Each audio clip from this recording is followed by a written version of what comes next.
எசாயா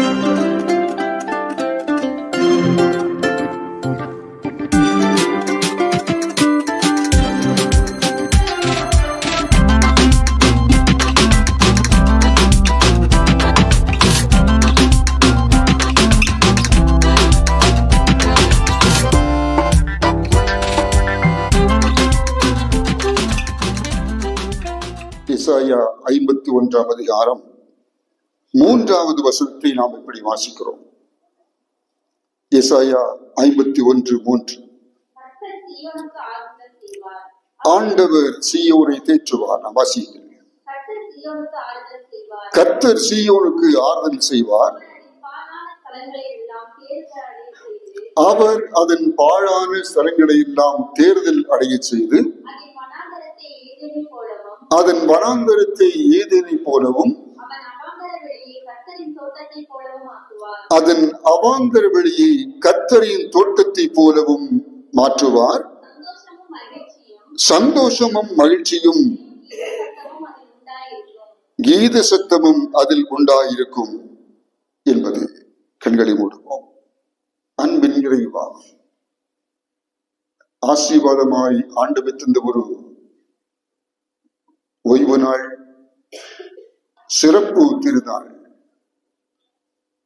இந்த மலைப்பாங்கான பகுதியில் ஆண்டவர் தந்த உமது ஆசியின் வெளிப்பாட்டை உணரும் ஓர் தூயகம் சீயோன் மலை என்ற பெயரிலே ஆண்டவர் தந்த எழுந்தருளல் உம்முடைய வாசஸ்தலத்தில் மகிழ்ந்து உம் பேரன்பில் கடிகூறும் மக்களுக்காக நன்றி சொல்கிறோம். சிறப்பாய் 94 ஆண்டுகால உமது பேரானந்தத்தின் அனுபவத்தினை உணர்ந்து கடிகூறும் மக்கள் ஒன்றாய் கூடி வந்திருக்கும் இத்தருணம் ஆண்டவர் தந்த பேரின்ப வாழ்வின் முன்சுவையை ருசிக்கும் வாழ்வினை மீண்டும் ஒரு முறை உணரவும், நன்றியோடு உம்மை போற்றிடவும், உமது உண்மை தன்மையை மீண்டும் ஒருவரை நினைவு கூர்ந்து உம்மிடத்திலே தங்களை அர்ப்பணம் செய்யவும், தாங்கள் தெரிந்து கொண்ட வாழ்வின் சிறப்பை உணர்ந்து நன்றி பெருக்கோடு உன் சமூகத்தில் திரும்பி செல்லவும் ஆண்டவர் அருள் செய்வீராக. சிறப்பாய் ஆண்டவர் தரும் இந்த வாக்கு இந்நாளின் முக்கியத்துவத்தை உணரச் செய்யவும், ஆண்டவரது பேர் இரக்கத்தை கண்டுகொள்ளவும் செய்வதாக எங்களை தாழ்த்துகிறோம். இறைமகன் இயேசுவின் திருப்பெயரில் மிகுந்த மனத்தாழ்மையோடு வேண்டுகின்றோம். எங்கள் வேண்டுதற்கு எழும் கடவுளே, ஆமென். ஆண்டவருக்குள் அன்பானவர்களே,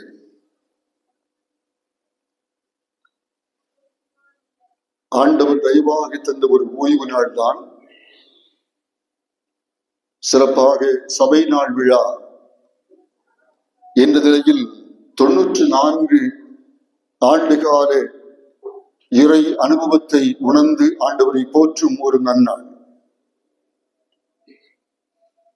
நம்முடைய உலக பிரகாரமான சிந்தனையை சொல்ல போனால் சபைக்கு இன்று பிறந்த நாள், 94வது பிறந்த நாள். ஆகவே ஒருவருக்கொரு பிறந்தநாள் வாழ்த்துக்களை சபையின் சார்பாக சொல்லிக் கொள்வது மிகுந்த மகிழ்ச்சி கொடுக்கின்ற ஒன்று. பிறந்த நாள் மகிழ்ச்சியின் அனுபவம். இந்த பிறந்த நாளில்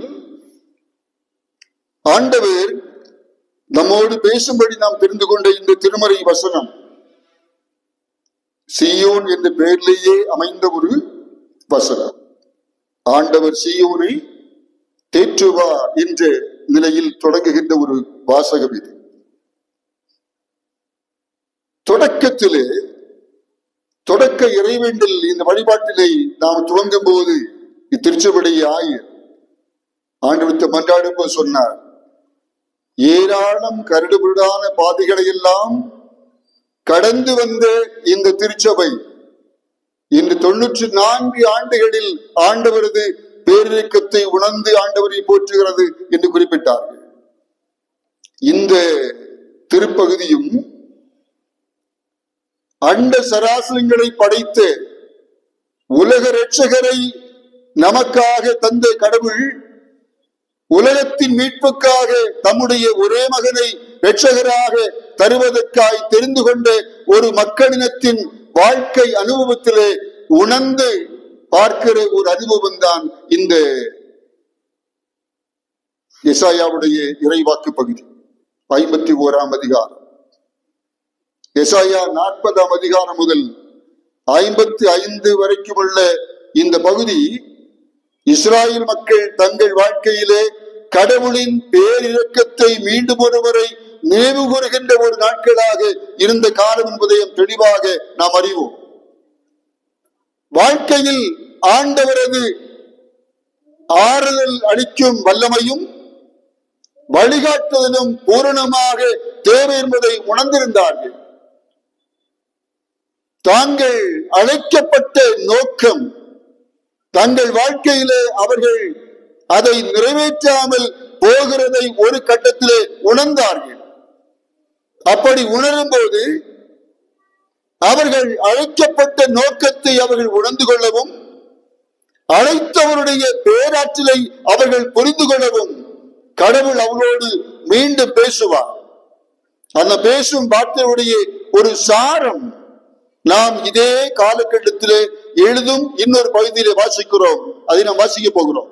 புலம்பல் 3ஆம் அதிகாரம் 22, 23 வசனங்கள். புலம்பல் 3, 22, 23 வசனங்கள். நாம் நிர்மூலம் ஆகாதிருக்கிறது கர்த்தருடைய கிருபையே, அவருடைய இரக்கங்களுக்கு முடிவில்லை, அவை காலைதோறும் புதியவை, உமது உண்மை பெரிதாயிருக்கிறது.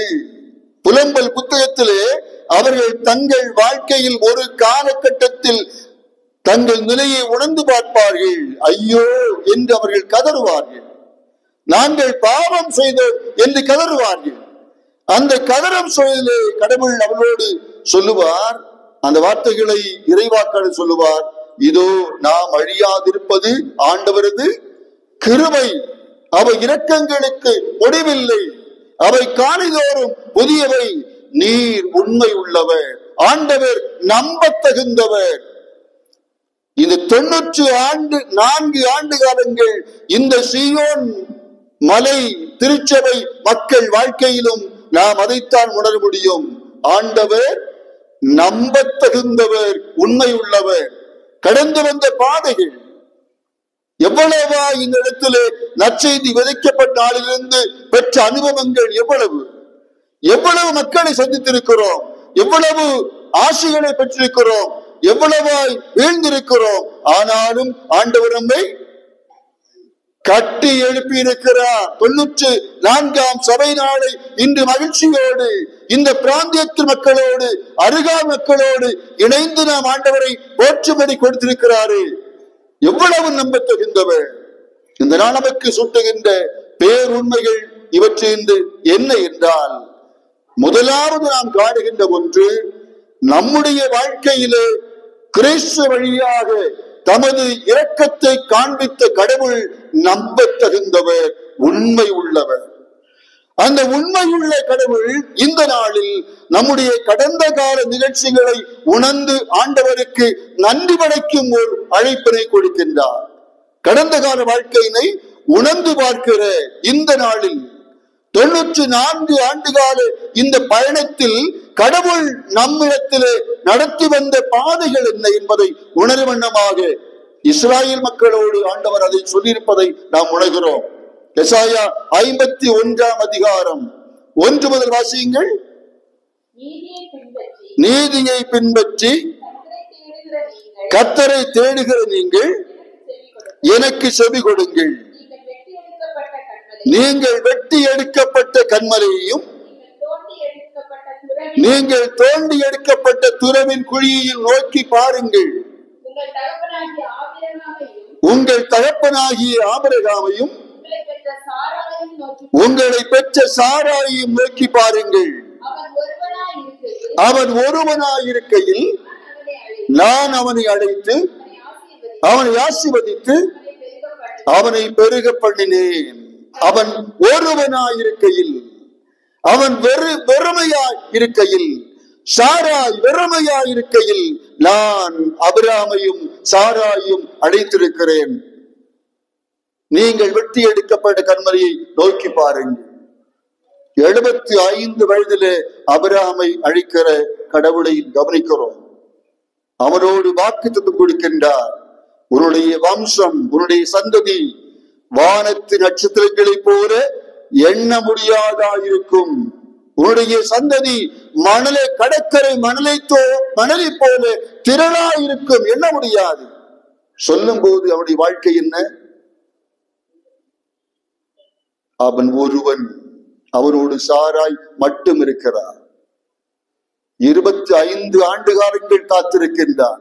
25 ஆண்டு காலங்களுக்கு பிறகுதான் அவன் முதலாவது வாக்கு தத்துவத்தின் புத்தினை காணுகின்றான். அதற்கு 13 ஆண்டுகளுக்கு முன்பாக இன்னொரு விதத்திலே அவன் ஒரு மகனை கண்டடைகின்றான். ஆனால் வாக்கு நிறைவேறுவதற்கு 25 காலங்கள் காத்திருந்தான். கடவுள் பெருக பண்ணினார். உண்மை உள்ள கடவுள், சொன்ன சொல் மாறாத, வாக்கு மாறாத கடவுள். ஆகவே கடந்த கால இறை அனுபவங்களை நாம் உணர்ந்து பார்த்து ஒரு புதிய ஆண்டிலே கடவுள் நம்மை கொண்டு வரும்போது இந்த நம்பத்தகுந்த கடவுள் நம்முடைய வாழ்க்கையில செய்கிற காட்சி என்ன ஆசிக்கிறார் என்பதை உணர்ந்து பார்ப்பதற்குரிய ஒரு சந்தர்ப்பம் தான் இந்த சந்தர்ப்பம். ஆகவே தான் இது புதிய ஆண்டு வருடப்பிறப்பு என்று நாம் நினைத்து பார்க்கிறோம். வருடப்பிறப்பு இது ஒரு புது வருடத்தின் தொடக்கமாக, புதிய ஆண்டின் தொடக்கமாக உங்களுக்கு கடவுள் கொடுக்கின்றார். அந்த புதிய ஆண்டு தொடக்கம் என்பது கடவுள், இந்த நம்பத்தகுந்த கடவுள் சில உண்மைகளை அவர் வாழ்க்கையை உணர செய்வார். அது இந்த கடந்த கால வாழ்க்கை அனுபவங்களை நினைத்து பார்க்க அனுபவத்திலிருந்து கடவுள் யார் என்பதை புரிந்து கொள்வது இருக்கிற நிலைதான் அதன் அடித்தளம். இஸ்ராயேல் மக்களுக்கு கடவுள் தம்முடைய பேருண்மைகளையும் தமது நம்பகத்தந்து தன்மைகளையும் தமது பேராற்றலையும் உணர்ந்து கொள்வதற்காக பல பண்டிகைகளை ஆசரிக்க சொல்லியிருந்தார். எல்லாம் வாழ்க்கை அனுபவங்கள் தான். கடந்த கால வாழ்க்கையிலே தான் யார் என்பதை அவர்கள் உணர்ந்து பார்க்கும் அனுபவங்கள் தான் அத்தனை பண்டிகைகளும். கடவுள் விடுதலை கொடுக்கிறவர், கடவுள் வாழ்வு கொடுக்கிறவர், கடவுள் ஆசீர்வாதம் கொடுக்கிறவர், விளைச்சலை பெருக பண்ணுகின்றவர், தேவைகளை சந்திக்கிறவர், துன்பத்திலே உதவுகின்றவர். இவை எல்லாம் வாழ்க்கை அனுபவங்கள். அதன் வெளிச்சத்தில் பண்டிகை. அப்படி பண்டிகைகளை கொண்டாடும் போது அவர் வாழ்க்கையிலே கடவுள் கொடுத்த ஒரு முக்கியமான பண்டிகை ஒன்று புத்தாண்டு பண்டிகை, புதிய வருட பண்டிகை. லேவியராகமம் 23ஆம் அதிகாரத்தை நாம் எடுத்துக்கொண்டார். லேவியராகமம் 23 முதல் 23 வசனங்களிலே முக்கியமான 3 பண்டிகைகளை ஆண்டவர் சொல்லுவார். அதன் பின்பு 24ஆம் வசனம் முதல் சொல்லுகின்ற அடுத்த சில பண்டிகைகளை சொல்லுவார். அதுதான் புதிய ஆண்டை நினைக்கும் பண்டிகையுடைய துவக்கமாக அவளுக்கு அமையும். லேவியரா 23, 24 வாசியுங்கள். நீ இஸ்ரவேல் புத்திரரோடு சொல்ல வேண்டிய என்னவென்றால், வருடத்துடைய 7ஆம் மாதம் 1ஆம் தேதி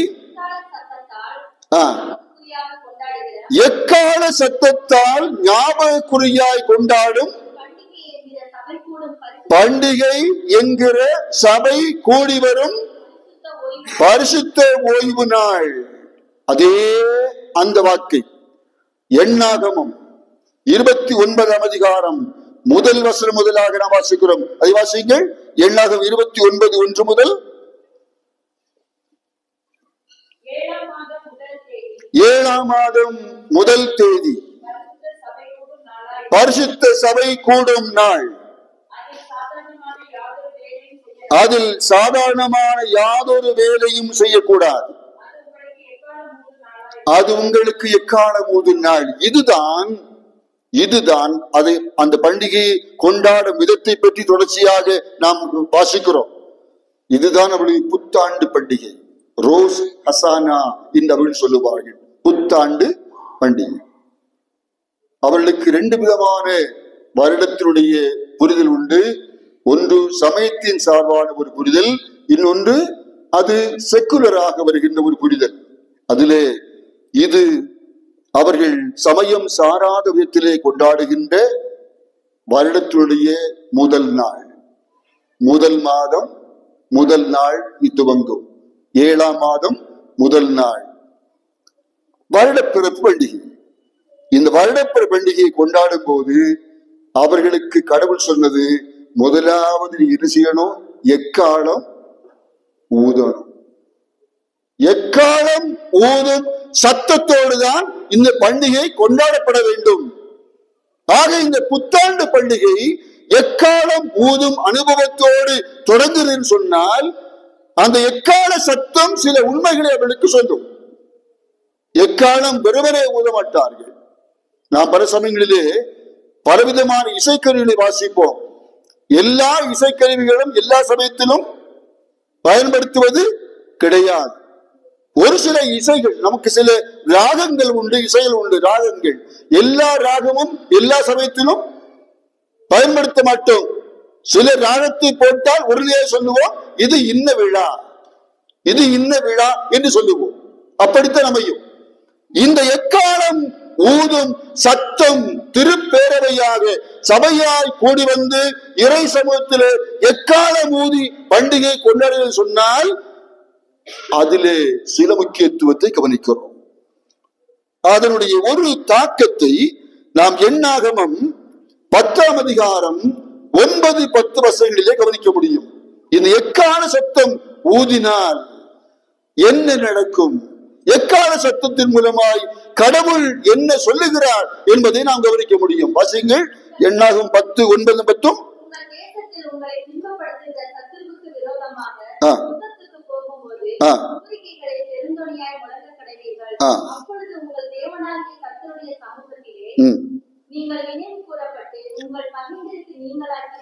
அதிலே பூரிகை மொழிபெயர்க்கப்பட்ட வார்த்தையும் இந்த எக்காலம் என்று இந்த இடத்தில் வருகின்ற வார்த்தையும் ஒரே வார்த்தை தான், ஒரே எபிரேய வார்த்தை எக்காலம். அதில் பூரிகை என்ன மொழிபெயர்க்கப்பட்டிருக்கிறது. ஆனால் பொதுவாக நாம் எக்காலம் என்றுதான் எல்லா மொழிபெயர்ப்பிலும் வாசிக்கிறோம். மொழிபெயர்ப்பு இருக்கின்ற ஒரு சிறிய வேறுபாடு அது. ஆனால் அது சொல்லுகின்ற ஒன்று எக்காலம். எக்காலம் ஊதும் போது போர் சமயத்தில் அது ஊதுவார்கள். எக்காலம் ஊதும் போது அவர் உணர்ந்துள்ள காரியம், கடவுள் நம்மை நினைத்து பார்க்கிறார், கடவுள் நம்மை நினைக்கிறார். அதுதான் உண்மை. எக்காலம் ஊதி பண்டிகை கொண்டாட புதிய வருடத்தை துவக்குகிற, புதிய வருடத்துடைய பண்டிகையை ஆசரிக்கிற உங்களுக்கு அதன் சத்தம் முதலாவது சொல்கின்ற ஒன்று, கடவுள் உங்களை நினைத்து பார்க்கிறார், நினைக்கிறார். திருமறை அழகாக சொல்லும், கர்த்தர் நம்மை நினைத்தருளினார். சங்கீதத்தை வாசிப்போம் 115. கர்த்தர் நம்மை நினைத்தருளினார், அவர் ஆசீர்வதிப்பார், இஸ்ரவேல் வம்சத்தை ஆசீர்வதிப்பார், ஆரம்பத்துறை ஆசீர்வதிப்பார். கர்த்தருக்கு பயப்படுகிற பெரியோரையும் சிறியோரையும் ஆசீர்வதிப்பார். ஒரு குறிப்பிட்ட மக்களை மாத்திரமல்ல, உலகத்தில் இருக்கிற அத்தனை பேரையும் ஆசீர்வதிக்கும் ஆண்டவர், நினைவு கூறும் ஆண்டவர், அனைவரையும் நினைக்கின்றவர். ஆகவே எக்கால சத்தம் ஊதி புதிய வருடத்தின் முதல் நாளை நீங்கள் துவக்கிறீர்கள் சொன்னால், கடவுள் எங்களை நினைத்து பார்க்கிறார் என்று நீங்கள் முழுவதுமாய் நம்பும் ஒரு காட்சியைத்தான் இந்த இடம் பதிவு செய்கிறது. நம்ம பரிசபை நாம் நினைக்கிறோம், நம்ம தான் ஆண்டவரை நினைச்சு தேடி வரோம் நினைக்கிறோம் இல்லையா? சபை ஆண்டு விழா என்று சொல்லும் போது கடாம் ஆண்டவரை நினைத்து பார்த்து வருகிறோம் என்று நினைக்கிறோமா? நாம் நினைக்கிறோமோ இல்லையோ? யார் நினைக்கிறார்? ஆண்டவர், கர்த்தர் நம்மை நினைக்கிறார். அதுதான் சத்தியில் குறிப்பிடப்படுகின்ற ஒன்று. கடவுள், இந்த கடவுள் யார் என்றால் நம்ப தகுந்தவர். புலம்பல் புத்து சொல்கிற வண்ணமாக அவர் உண்மை உள்ளவர், பேரிரக்கம் உள்ளவர், முடிவில்லாத அன்பு நிறைந்தவர். அந்த முடிவில்லாத பேரன்பு நிறைந்த ஆண்டவர் கடவுள் இந்த நாளில், இந்த எக்காலம் துணிக்கும் நாளில் நம்மை நினைத்து பார்க்கிறார் என்றால், இந்த நாளில் கடவுள் தம்முடைய அருளிவுகளை நிறைவாய் தந்து நம்மை ஆசீர்வதிக்கின்றார் என்ற ஒரு உணர்வு முதலாவது நம்மிலே பெருக்கெடுத்து ஓட செய்கின்றார் ஆண்டவர். இரண்டாவதாக நாம் ஒன்று கவனிக்கிறோம். இது எக்கால சத்தம் ஊதுகின்ற இந்த அனுபவத்தினை இந்த நாள் நமக்கு உணர்த்தும் போது நாம் காண்கின்ற ஒன்று. அது நாம் லேவியராகமம் 25ஆம் அதிகாரத்திலே 8 முதல் 12 வரைக்கும் உள்ள பகுதியில் படிக்கும் போது அதை நாம் வாசிப்போம். அதை ஒருவேளை வாசிக்கலாம்.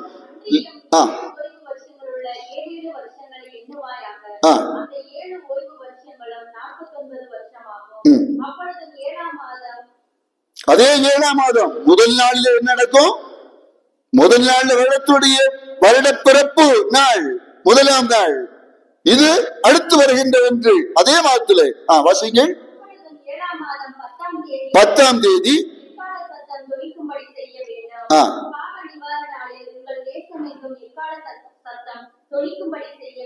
தேசமெங்கும் இந்த எக்கால சத்தொனிக்கை செய்யுங்கள். அது பாவ நிவாரண பலி, பாவ நிவாரணம் செய்யும் நாளாக இருக்கும்.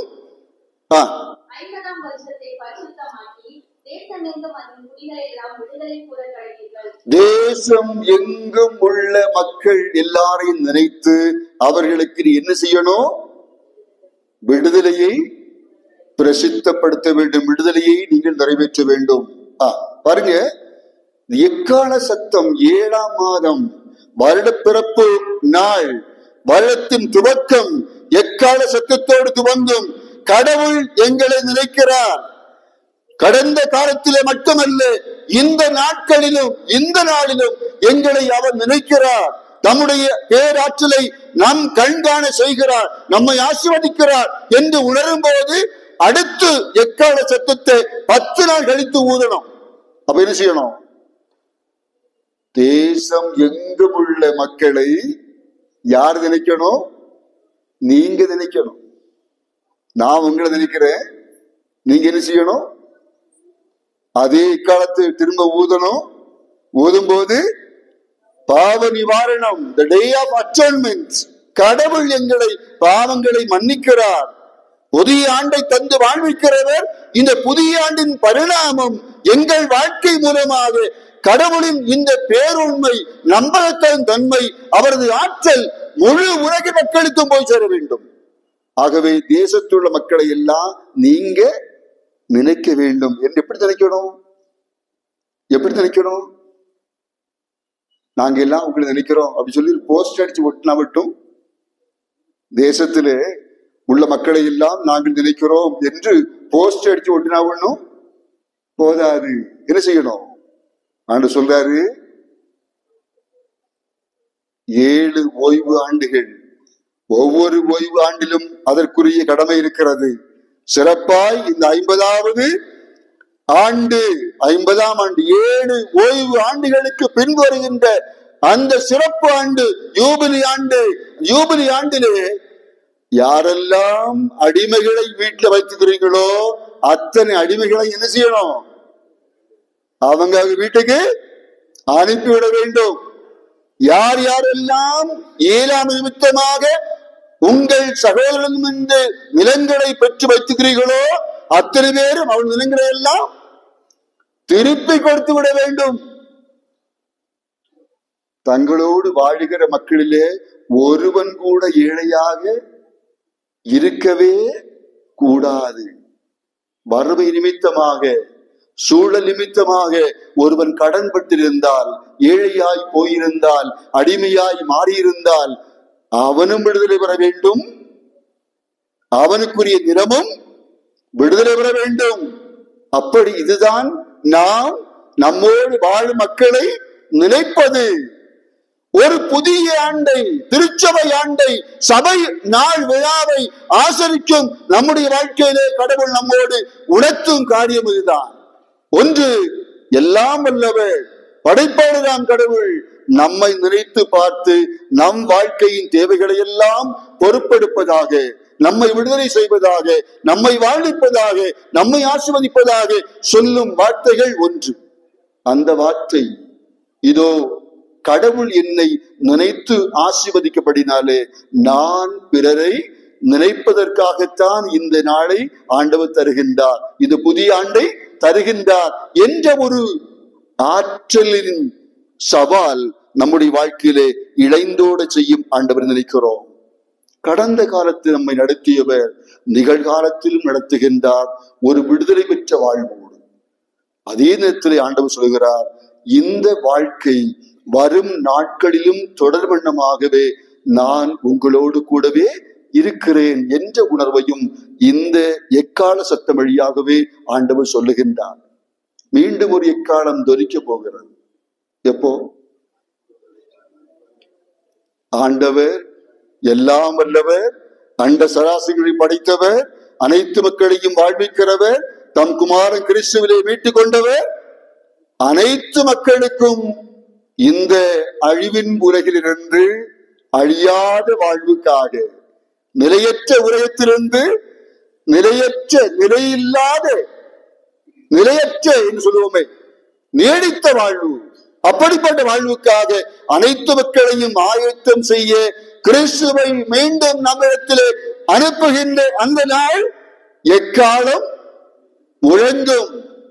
அப்படி எக்காலம் முழங்கும் போது உலகத்திலே அதுவரை மரித்திருந்தவர்கள் எழுந்திருப்பார்கள், உயிரோடு வாழ்கின்றவர்களும் அவளோடு இணைந்து கொள்வார்கள்.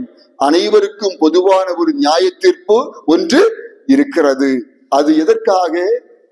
ஒருவரையும் அழிப்பதற்காக அல்ல. இதற்காக அனைவரையும் கிறிஸ்துவோடு அரசாடுகின்றவர்களாக ஆண்டவர் தம்முடைய அரசிலே சேர்ப்பதற்காக. அதைத்தான் நற்செய்தி பாடமாகி நாம் படித்தோம். என்ன படித்தோம்? இறையரசை நாம் எதற்கு ஒப்பிடுவோம்? அது ஒரு கடுகு விதைக்கு ஒப்பாகும்.